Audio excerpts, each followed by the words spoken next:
প্রিয় শিক্ষার্থীরা, আমার আজকের ভিডিও ক্লাস 8-এর জন্য। আমি লাস্ট যে ভিডিওটা করেছিলাম ক্লাস 8-এর জন্য, সেখানে আমি বীজগাণিতিক সংখ্যামালার গুণ শিখিয়েছিলাম এবং অল্প কিছু অঙ্ক করেছিলাম। আজকে আমরা আবার আরও কিছু অঙ্ক করব এই বীজগাণিতিক সংখ্যামালার গুণের নিয়ম অনুসারে। কেমন? মানে বীজগণিতিক সংখ্যামালার গুণের উপরে আরও কিছু অঙ্ক আমি করাবো, ধারাবাহিক গুণফল নির্ণয় করা শেখাবো, হ্যাঁ, ভগ্নাংশ থাকলে কিভাবে করব সেগুলোও শেখাবো। তো চলো আজকে আমরা শুরু করছি। তোমরা যারা আগের ভিডিওটি দেখোনি তারা অবশ্যই এই পার্ট 1 ভিডিওটা কোষে দেখি 4.1-এর ওপরে যে পার্ট 1 ভিডিওটা রয়েছে সেটা দেখে নিও। ওখানে কিন্তু আমরা গুণ কী করে করতে হয় বীজগণিতিক সংখ্যামালা সেই বেসিক জায়গাগুলো ভালো করে শিখিয়েছি। আগের দিন শিখিয়েছি বলে ওইগুলো আর আমি ডিসকাস করব না। আজকে আমি পরপর অঙ্ক করাবো। অষ্টম শ্রেণীর যে গণিত প্রভা বইটি আছে ওয়েস্ট বেঙ্গল বোর্ডের, সেখান থেকে আমি কোষে দেখি 4.1-এর অঙ্ক করাচ্ছি। আমরা 2 নম্বরের অঙ্ক থেকে শুরু করছি। 2-3-এর অঙ্কটা কি বলেছে? ধারাবাহিক গুণফল নির্ণয় করো। ধারাবাহিক গুণফল মানে কি? এখানে দেখো 3টে রাশির গুণফল নির্ণয় করতে বলেছে। তাহলে আমরা কি করব? প্রথম আর দ্বিতীয়টা আগে গুণ করে গুণফল নির্ণয় করব। যে গুণফলটা বার হবে সেটাকে দিয়ে আমি আবার তৃতীয় রাশিটাকে গুণ করব। ঠিক আছে? তৃতীয় সংখ্যামালাটাকে গুণ করব। তো দেখো এখানে আছে ax plus by into ax minus by. তো আমরা কী করে করব? আগের দিনই শিখিয়েছি। প্রথমে আমরা প্রথম পদটা দিয়ে, এই যে সংখ্যামালাটা আছে এটা তো দ্বিপদী সংখ্যামালা, দুটো পদ আছে, তার প্রথম পদটা দিয়ে এই যে দ্বিতীয় সংখ্যামালার সব কটা পদকে, অর্থাৎ এখানে দুটো পদ আছে, প্রথম পদ দিয়ে দুটো পদকেই গুণ করব। তারপরে আবার এখানকার দ্বিতীয় পদটা দিয়ে চিহ্ন সমেত অবশ্যই আবার এই সংখ্যামালার সবকটি পদকে গুণ করব। তো আমরা প্রথমে এক্স দিয়ে এক্সকে গুণ করছি। তাহলে কি হয়? এ আর এ গুণ করলে হয় এ স্কোয়ার, এক্স আর এক্স গুণ করলে হয় এক্স স্কোয়ার। তাহলে এক্স ইন্টু এক্স করলে হয় এ স্কোয়ার ইন্টু এক্স স্কোয়ার। আমি একটু রাফেও এখানে দেখিয়ে দিতে পারি। হ্যাঁ, তোমরা রাফে যদি দেখতে চাও একটু দেখে নাও যে এক্স আর এক্স গুণ করলে কত হবে। একটা দাগ কেটে দিই এখানটায়। আচ্ছা, এখানটায় এই দেখে নাও তোমরা এ এক্স, হ্যাঁ, তাকে আমি কী দিয়ে গুণ করছি? এক্স দিয়ে গুণ করলে আমরা প্রথমে কি করব? এ আর এ গুণ করলে হয় এ স্কোয়ার, তারপরে এক্স আর এক্স গুণ করলে কি হয়? এক্স স্কোয়ার, এরমভাবে হয়। তো এখানে সেটা আমরা মুখে মুখে করছি। এই অঙ্কগুলো আগের ভিডিওতে দেখিয়েছি ছোট ছোট কী করে করতে হয়, সেটা নিশ্চয়ই শিখে গেছো তোমরা এতদিনে। ওই জন্য আর এরকম ব্রেক করে করে দেখাবো না, মুখেই বলবো। তো যাই হোক, এক্স দিয়ে এবার মাইনাস বিওয়াইকে গুণ করবো। দেখো প্লাস দিয়ে মাইনাসকে গুণ করলে কি হয়? সাইনটা মাইনাস হয়, প্লাসে মাইনাসে মাইনাস। আর এ দিয়ে বিকে গুণ করলে হয় এ বি, আর এক্স আর ওয়াই গুণ করলে হয় এক্স ওয়াই। তাই এটা হলো minus A B X Y. এবার বিওয়াই দিয়ে প্রথমে এক্সকে গুণ করব, তারপরে মাইনাস বিওয়াইকে গুণ করব। বিওয়াই দিয়ে এক্সকে গুণ করলে কি হবে? A B X Y. আর বিওয়াই দিয়ে মাইনাস বিওয়াইকে গুণ করলে কী হবে? বি আর বি গুণ করলে হয় বি স্কোয়ার, আর ওয়াই আর ওয়াই গুণ করলে হয় ওয়াই স্কোয়ার। তাহলে এটা হলো minus B square Y square. ঠিক আছে? তাহলে এই দুটো পদ দিয়ে এই দুটো পদকে গুণ করে আমরা মোট 4টে পদ পেলাম।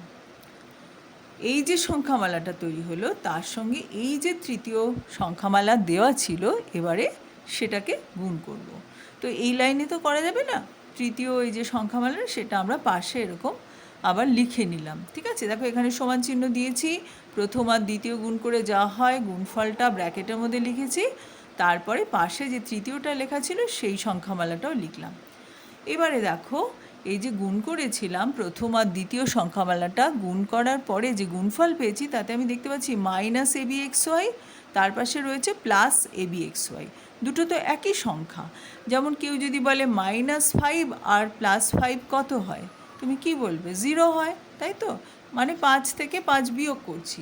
হ্যাঁ, 5 থেকে 5 বিয়োগ করছি। এই ধরো যদি -5 আর +5 কেউ বলে সেটা সমান সমান 0 হয়। তাহলে এখানে যদি minus A B X Y R plus A B X Y থাকে, একই সংখ্যা, একটা প্লাস আর একটা মাইনাস, তাহলে 0 হবে। তো 0 হওয়াটাকে আমরা ওই অঙ্ক করার সময় আমরা একটু ক্রস করে কেটে দিই। তাহলে বোঝা যায় যে এটা থেকে এটা বিয়োগ করে 0 হয়েছে, এটাই। আচ্ছা, তাহলে এখানে কি পড়ে থাকলো? a square X square minus B square Y square, এইটা রইলো। এবার এই দুটো পদ দিয়ে আমার এই পদগুলোকে গুণ করতে হবে। তাহলে প্রথমে এ স্কোয়ার এক্স স্কোয়ার দিয়ে এই পুরোটাকে গুণ করব। এ স্কোয়ার এক্স স্কোয়ার দিয়ে a4x4কে গুণ করলে কি হবে? এ স্কোয়ার আর a4 গুণ করলে হয় a⁴, এক্স স্কোয়ার x⁴ গুণ করলে হয় x⁴, ঠিক আছে? এবার এ স্কোয়ার এক্স স্কোয়ার দিয়ে দ্বিতীয় পদটাকে অর্থাৎ A square B square X square Y স্কোয়ারকে গুণ করবো। তো এ স্কোয়ার আর এ স্কোয়ার গুণ করলে a⁴, 2 আর 2 গুণ করলে তো 4 হবে। তো পাওয়ারগুলো যোগ হয়, গুণের সময় 2 আর 2 যোগ করলে 5 হয়, তোমরা পড়েছো, এই সূত্রগুলো জানো। এবার এক্স স্কোয়ার আর এক্স স্কোয়ার গুণ করলে x⁴ হয়। তাহলে গুণ করে কি দাঁড়ালো? a⁴ B square x⁴ Y square হলো। ঠিক আছে, ক্লিয়ার? আচ্ছা, এইবারে আরেকটু কি বাকি রইলো? এটা দিয়ে এবার তৃতীয় পদটাকে গুণ করতে হবে। এ দিয়ে এখানে কিছু নেই, কাজে এ স্কোয়ারটা যেমন ছিল তেমনই থাকবে। এক্স স্কোয়ারও এখানে নেই, তাই এক্স স্কোয়ার যেমন ছিল তেমন থাকবে। আর b⁴ আর y⁴ লিখতে হবে। তা আমি ওটা কি করলাম, এরপরে তো বি হয় অ্যালফাবেটে, সেই জন্য সাজিয়ে লেখার জন্য আমি এরমভাবে লিখলাম a square b⁴ x square y⁴, ঠিক আছে? এইবার কি করতে হবে? এইটা দিয়ে minus B square Y square দিয়ে একবার এটাকে গুণ করতে হবে, এটাকে করতে হবে, এটাকে করতে হবে। তো প্রথম এটা দিয়ে এটাকে গুণ করলে কি হবে? a⁴, এখানে এ তো নেই, তারপরে লিখলাম বি স্কোয়ার x⁴ আর ওয়াই স্কোয়ার, তাই লিখেছি। হ্যাঁ, ঠিক আছে। এইবারে আমাদের হচ্ছে এটাকে গুণ করতে হবে। এটা দিয়ে আমরা এইটাকে গুণ করব। তাহলে কি হলো? এ স্কোয়ার মানে বি স্কোয়ার ওয়াই স্কোয়ার দিয়ে A square B square X square Y স্কোয়ারকে গুণ করব। অর্থাৎ এ স্কোয়ার হলো বি স্কোয়ার আর বি স্কোয়ার গুণ করলে b⁴, এক্স স্কোয়ার y⁴, সেটাও লিখে ফেললাম। ঠিক আছে, এইবারে আমরা কি করব? এইটা দিয়ে এইটাকে গুণ করব। তাহলে b⁶ আর ওয়াই স্কোয়ার আর y⁴ গুণ করলে হলো y⁴। ঠিক আছে, বোঝা গেল? আমরা প্রথমে এটা দিয়ে গুণ করলাম, কাকে? এইটাকে গুণ করে আমরা এই পদটা পেয়েছি। তারপরে এটা দিয়ে এটাকে গুণ করে এই পদটা পেয়েছি। তারপরে এইটা দিয়ে এইটাকে গুণ করে b⁶ y⁶ পেয়েছি। এবার দেখো, এই যে কেটে দিয়েছি আমি, এই প্লাস এটার সঙ্গে এটা মাইনাস, একই সংখ্যা। এইটা দেখো a⁴ B square x⁴ Y square, এটাও তাই, একই কিন্তু সংখ্যা। হ্যাঁ, এটা আছে প্লাস আর এটা আছে মাইনাস, তাই এই দুটো কেটে গেল। আমি একটু পিঙ্ক কালার দিয়ে কেটেছি যাতে তোমাদের বুঝতে সুবিধা হয়, পরিষ্কার থাকে।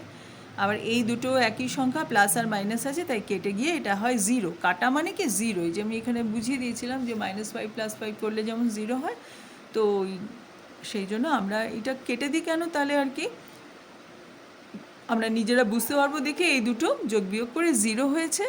আর অনেক বড় হবে না, কাটাকুটি না করলে যদি পরে চোখটা এড়িয়ে যায়, মিস হয়ে যায়, তাই জন্য আমরা এরকম স্ক্র্যাচ করে দিই। এটাই হচ্ছে নিয়ম। তো কি পড়ে রইল? a⁶ x⁶ minus b⁶ y⁶, এইটাই পড়ে রইল। প্রথম অঙ্কটা খুব ধীরে সুস্থে বোঝালাম, পরেরগুলো কিন্তু অত এ করে বোঝাচ্ছি না। এই দেখো, এখানে 3টে রাশির গুণফল। আমরা প্রথমে এটা দিয়ে এই রাশিকে গুণ করব, যেমন এ দিয়ে একে গুণ করলে হয় এ স্কোয়ার, এ দিয়ে মাইনাস বিকে গুণ করলে হয় মাইনাস এ বি, এ দিয়ে গুণ করলে হয় এসি, সবই এখানে এটা প্লাস সাইন রয়েছে, প্লাস এসি। এবার বি দিয়ে গুণ করলে হয় বি ইন্টু এ, মানে হচ্ছে এ বি, কেন 2 × 3 যা, 3 × 2 তা। সেই জন্য আমরা অ্যালফাবেটে যেহেতু এ আগে থাকে, আমি বি এ না লিখে এ বি লিখেছি, এটা দেখেছ? এবার বি দিয়ে মাইনাস বিকে গুণ করলে প্লাসে মাইনাসে হয় মাইনাস, তাই মাইনাস বি স্কোয়ার হলো। বি দিয়ে প্লাস সিকে গুণ করলে হলো প্লাস বিসি।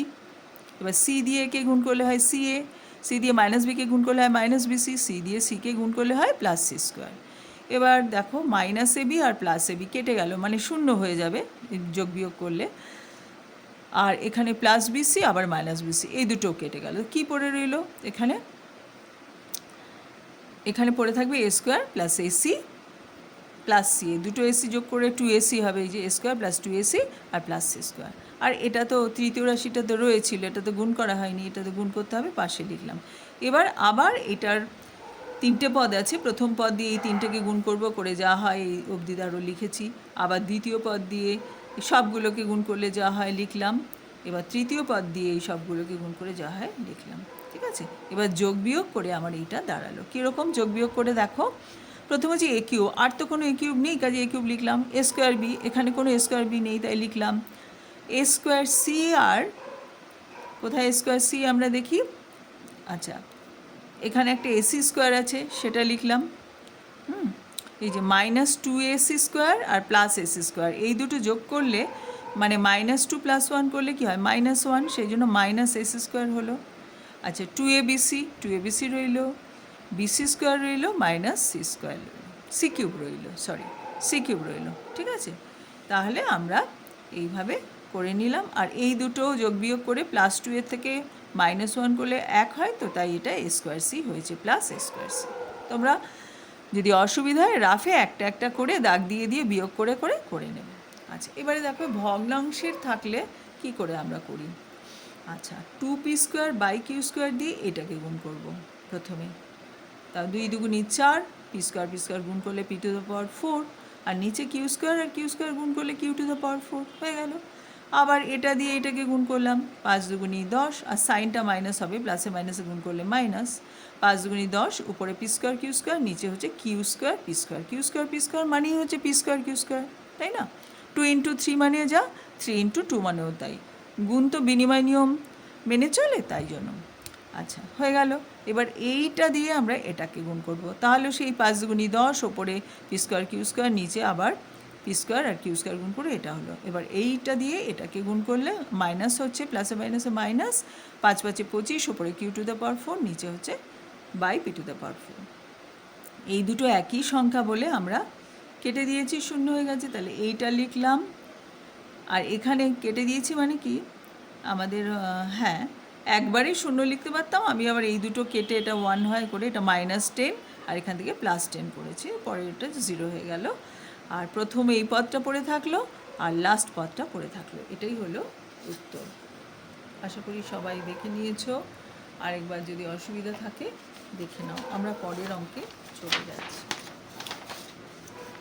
আচ্ছা 2-6 ওই একই নিয়মে একটু বড় অঙ্ক, কিন্তু আমি খুব সুন্দর করে করে দিয়েছি। দেখো এখানে 3টে রাশিমালা দিয়েছে, প্রথম রাশিমালাতে দুটো পদ, এটাতেও দুটো পদ, এটাতেও দুটো পদ, তাহলে প্রথম দুটোর আগে গুণ করব, গুণ করে এটা পেয়েছি, তারপরে এটার সঙ্গে গুণ করতে হবে, পরের লাইনে আমরা করেছি। এটা একটু তোমরা দেখে নিও, আলাদা করে আমি আর বোঝাচ্ছি না, একই রকমভাবে গুণ করা। এরপরে 3-এর 1 সরল করি। হ্যাঁ এখানেও পাশাপাশি সব গুণ করতে দিয়েছে, এক্স প্লাস ওয়াই এর সঙ্গে এটা গুণ করব, প্লাস এক্স মাইনাস ওয়াই এর সঙ্গে আবার X square plus X Y plus Y square গুণ করবো, এমনি করে। তো দেখো প্রথমে আমরা এক্স দিয়ে এই 3টে পদকে গুণ করব। প্রথমটা হলো এক্স দিয়ে এক্স স্কোয়ারকে গুণ করলে এক্স কিউব, এক্স দিয়ে মাইনাস এক্স ওয়াইকে গুণ করলে হয় মাইনাস এক্স স্কোয়ার ওয়াই, কারণ এক্স আর এক্স গুণ করলে এক্স স্কোয়ার আর ওয়াই রয়েছে। আর এক্স দিয়ে প্লাস ওয়াই স্কোয়ারকে গুণ করলে হচ্ছে এক্স ওয়াই স্কোয়ার, এরকম। তারপরে ওয়াই দিয়ে আবার এই 3টেকে গুণ করে এটা পেলাম। হ্যাঁ একই রকমভাবে এটা দিয়ে এটাকে গুণ করলাম, এগুলো পেলাম। যেগুলো সেম আছে প্লাস মাইনাস, ধরো +5 -5 এরকম যদি থাকে, যেমন +6 -6 আমরা কেটে দিতে পারি, এখানেও তাই। যেমন ধরো এখানে -x² y +x² y, এই দুটো কেটে দিলাম প্রথমে। তারপরে xy² -xy², এই দুটোও কেটে গেল। তাহলে প্রথমটা থেকে কী পড়ে রইলো, x³ + y³ রইল, আর দ্বিতীয়টাতে রইল x³ - y³। এবার y³ আর y³ কেটে গেল, দুটো প্লাস মাইনাস সাইন আলাদা। তো x³ আর x³ যোগ করলে হচ্ছে 2x³। শুধু x³ মানে কি 1x³, তো দুটো 1x³ যোগ করলে কি হয় 2x³, তো হয়ে গেল। ঠিক আছে, এইবার আমরা পরের অঙ্কে চলে যাই। এখানে মানগুলো বলে দিয়েছে যে a মানে হচ্ছে x² + xy + y², আর b মানে হচ্ছে y² + yz + z², c মানে এটা। তাহলে x - y × a + y - z × b + z - x × c এর মান কত হবে? তো আমরা প্রথমে রাশিমালাটা লিখব যে x - y × a + y - z × b, এরকম পুরোটা লিখে নেব। নিয়ে এবার এর জায়গায় যে মান বলেছে সেই মানগুলো বসিয়ে দেবো। তো বসিয়ে দিলাম x² + xy + y², এর জায়গায় বসালাম। এরকম করে প্রত্যেকটা বসালাম, তাই জন্য ব্র্যাকেটে লিখে দিয়েছি ABC এর মান বসিয়ে পাই। এবারে আগে যেমন করে গুণ করার নিয়ম শিখেছ, এই রাশিমালার সঙ্গে এই রাশিমালার গুণ করবে, গুণফল লিখলে যেগুলো কেটে যায় সেগুলো কেটে দিলে, দ্বিতীয়টা ওরমভাবে করলে সেগুলোও কেটে দিলে, দিয়ে দেখা যাচ্ছে প্রথমটাতে, তৃতীয়টাও তাই করলে প্রথমটা থেকে থাকছে X's cube minus Y cube, পরেরটাতে থাকছে Y cube minus Z cube, তৃতীয়টা থাকছে Z cube minus X's cube, সবগুলোই যোগ। তাই যোগ চিহ্ন দিয়ে আমরা এই ব্র্যাকেটগুলো সব তুলে দিলাম, দিয়ে লিখলাম। এবার দেখো মজার ব্যাপার, এখানে একটা প্লাস এক্সএস কিউব, এখানে এসছে মাইনাস এক্সএস কিউব, তাহলে এই দুটো কেটে গেল, মানে এই দুটো থেকে 0 পেলাম। এখানে মাইনাস ওয়াই কিউব, এখানে প্লাস ওয়াই কিউব, একই সংখ্যা plus minus, minus Z cube plus Z cube, তাই সব 0 হয়ে গেল। হ্যাঁ, কেটে গেল মানে কি, এখানে বিয়োগ হচ্ছে, এটা কিন্তু ভাগ হচ্ছে না। ভাগ হলে কেটে যাওয়াকে কিন্তু 1 হয়ে যায়। 5/5 মানে 1, কিন্তু 5 - 5 মানে 0, সেই 0টাই এখানে হলো। 4-এর 2-এর অঙ্কটাও একদম একই রকম। আমি আর বোঝাচ্ছি না, তোমরা শুধু দেখে নাও, তোমরা নিজেরা অঙ্কটা করবে, করে আমার অঙ্কের সঙ্গে মিলিয়ে নেবে যে তোমাদেরটা ঠিক হয়েছে কি না। তোমরা পজ করে করে দেখে নেবে, ঠিক আছে? তাহলে আমরা এটাও করে ফেললাম। এইবারে এটার লাস্ট উত্তরটা, এটা একটু বড় আছে, আমি লাস্ট পেজে দেখিয়ে দিচ্ছি যে উত্তরটা কি হলো ফাইনালি, ঠিক আছে? দেখো, তোমরা দেখে নাও। তাহলে ধারাবাহিক গুণফল করা আমরা শিখলাম। ধারাবাহিক গুণফল মানে কিছুই না, পরপর গুণ করে যেতে হবে। প্রথমটার সঙ্গে দ্বিতীয়টা গুণ করব, করে যে গুণফল পাবো তার সঙ্গে আবার তৃতীয়টা গুণ করব, তারপরে ফাইনাল গুণফল পাবো। এবার যদি 4টে রাশির গুণ করতে দেয়, তাহলে প্রথমের সঙ্গে দ্বিতীয় গুণ করবে, করে যা হলো তার সঙ্গে তৃতীয় গুণ করবে, এবারে যা হলো তার সঙ্গে চতুর্থ গুণ করবে। এই রকমভাবে আমরা গুণ করব। আর গুণ করার সময় খুব মন দিয়ে খেয়াল করে গুণ করতে হবে, গুণফলগুলো সঠিকভাবে লিখতে হবে, অঙ্ক টোকার সময় ভুল করবে না। আর এই যে কাটাকুটি যখন হচ্ছে, যে প্লাস এবি মাইনাস এবি, এগুলো সব কেটে দেবে, তাহলে পরের বারে লেখার সময় ওইটা বাদ চলে যাবে, ঠিক আছে? এইভাবে মন দিয়ে করলে নিশ্চয়ই তোমরা করতে পারবে। আশা করি তোমরা বুঝতে পেরেছো। না বুঝতে পারলে অবশ্যই আমাকে কমেন্ট বক্সে জানাতে পারো। Thank you.